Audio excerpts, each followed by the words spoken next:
Hey there, Internet. Welcome to the Hard On Gear channel, where I discuss and review my used and abused knives and gear.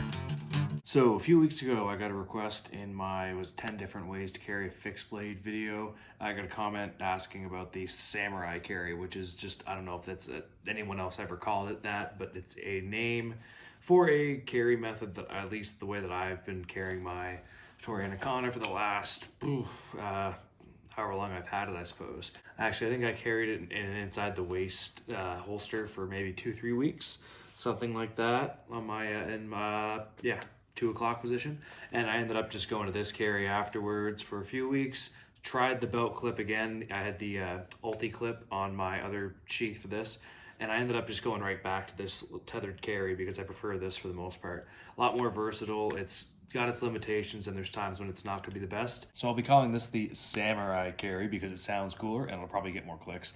But the belt loop lanyard tethered carry, I don't know. It doesn't really have a good name to it other than the samurai carry. You could say just tethered inside the waistband. I don't know. There's whatever you want to call it. It's essentially just a versatile tethered, paracorded off the belt loop, or belt if you want to go right around your belt.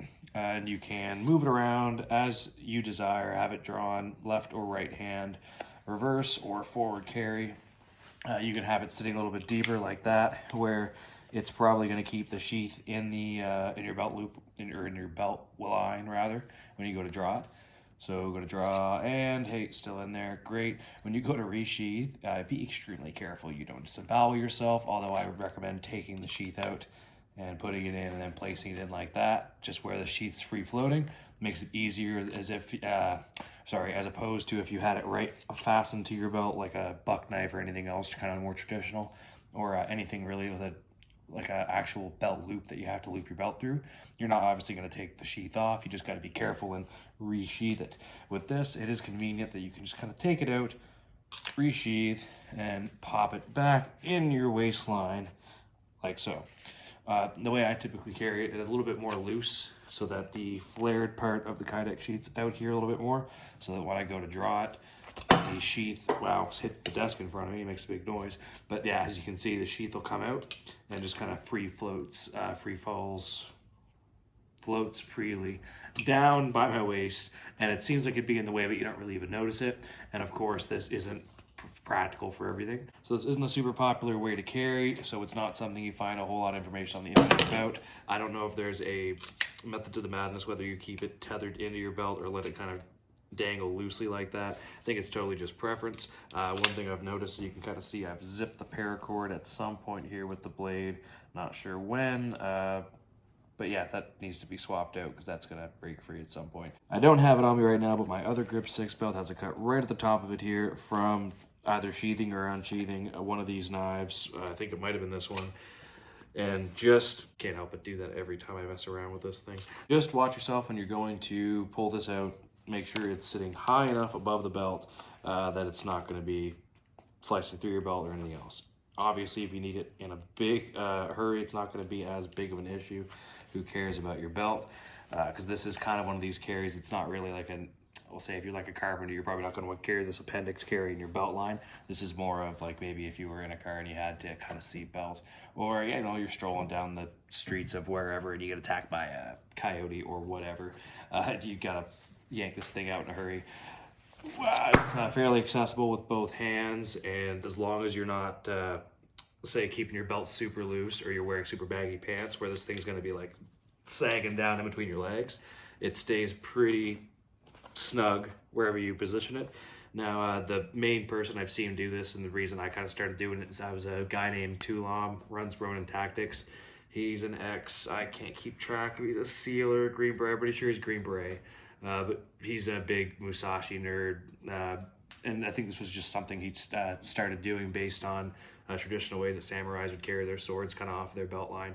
So I think he carries his off to the side like that, a little more exposed because he's in the States and he doesn't have to worry about, walking around with a weapon, quote unquote, for legal purposes. So I think he carries it like that. And if he was going to draw, he'd pull it out. Foregrip. Now, I can't be as overt carrying something like that because it's just going to draw too much attention and kind of just look like a bit of a tool, and people are going to call you out on it. And it's not that big of a deal. I know if you live in say a place where you're allowed to do stuff. If you're in Texas and you got a knife poking out of your shirt, not a big deal. If you're in rural Canada, somebody's going to give you crap for it, and most likely a police officer.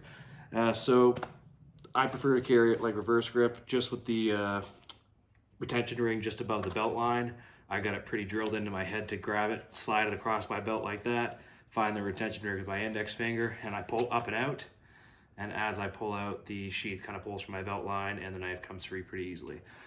So lots of different ways you could do this. You could carry it off to your side and do if you're right-handed, just do a reverse grip like that and pull it out. Again, if you wanted to sit the sheath a little bit deeper or into a tighter belt, the sheath's probably going to stay in there and you're probably just going to draw it and then you can resheath, kind of more like a traditional belt carry. If you wanted to put a longer length of paracord on there, you could have a little more versatility in how far you could put this without having to undo it from your belt. For now, I'll just kind of show you. You could stick it behind scout carry and do a bunch of different things that way. Obviously, a little further, but my paracord didn't run out of length. But yeah, same idea. You could draw it from behind the back. Don't know how comfortable that would be sitting down. But yeah, for the most part, I'm going to stick to the appendix. I honestly, especially going horizontal, I don't find it's in the way at all. You notice it maybe like tying your shoes or something like that, driving a little bit. But generally speaking, I think this is probably the most comfortable spot for this, at least for this Tour Anaconda in particular. I've got a whole unboxing video. I'll do a review of this at some point.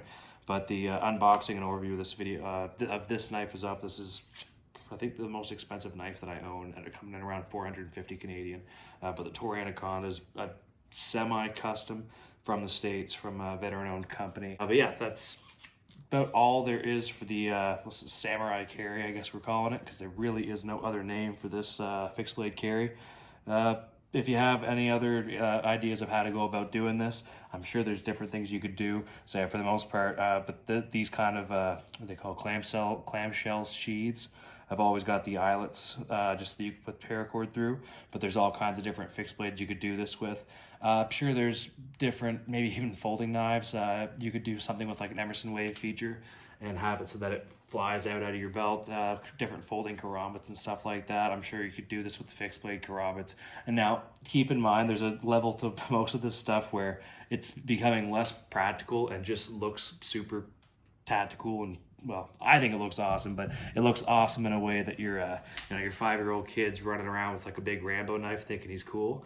Most of this stuff's impractical. 9 out of 10 times, be just as well off grabbing a folding knife out of your pocket or a fixed blade. There's really no reason to have anything extravagant with a Karambit ring, retention ring, whatever you want to call it, unless you're doing certain things where you're going to be like slick full of like oil or whatever. I'm sure oil-like substances, depending on what job you're doing. But the cool guy factor, obviously, of this, way above even, say, a sweet folding knife like the Paramilitary 2. It definitely makes me feel slightly cooler than I am, so there's no doubt there's a nice little gap of practicality to nerdiness to this samurai carry, but don't let me fool you here. It's not about this being the most practical, awesome way to carry it. It's got a lot of benefits, pros and cons, like any other way of carrying a knife, but if you feel like trying it, there's pretty much the way to do it. I almost cut my belt right there in case you missed that. But if you have any more questions rather about how to go about doing this, feel free to comment below or shoot me a message. I think it's pretty self-explanatory from here. Let me know if you have any, say, improvements on how to go about this in the comments. If you haven't, hit like on the video. Very much appreciated as always. And until next time, this is the Hard On Gear channel signing off.